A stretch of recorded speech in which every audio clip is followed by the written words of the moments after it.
చిలుకూరి బాలాజీ ఆలయ ప్రధాన అర్చకుడు రంగరాజన్ మీద దాడి జరిగిన సంగతి తెలిసిందే. ఈ నేపథ్యంలో దుండగుల దాడికి గురైన ప్రధాన అర్చకుడు రంగరాజన్ను పరామర్శించడానికి జిల్లా ఇన్ఛార్జ్ మంత్రి శ్రీధర్ బాబు, ప్రభుత్వ చీఫ్ విప్ డాక్టర్ పట్నం మహేందర్ రెడ్డి, సీనియర్ కాంగ్రెస్ నాయకులు బిహెచ్ హనుమంతరావు, చేవెళ్ల ఎమ్మెల్యే కాళీ యాదయ్య గారు పరామర్శించగా, ప్రధాన అర్చకుడు రంగరాజన్పై దాడి చేసిన వాళ్ళని వదిలే ప్రసక్తి లేదని మంత్రి చెప్పారు.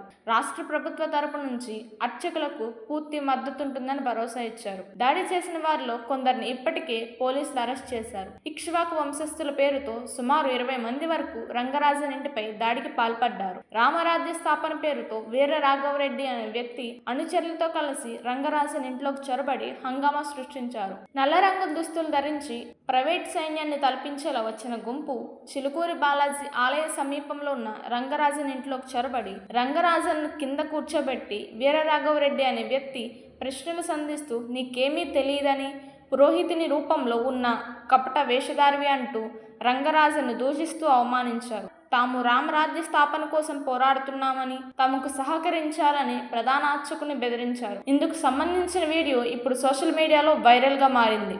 అయితే ఈ ఘటన ఫిబ్రవరి 7వ తేదీన తెల్లవారుజామున చోటు చేసుకొనగా ఆలస్యంగా వెలుగులోకి వచ్చింది.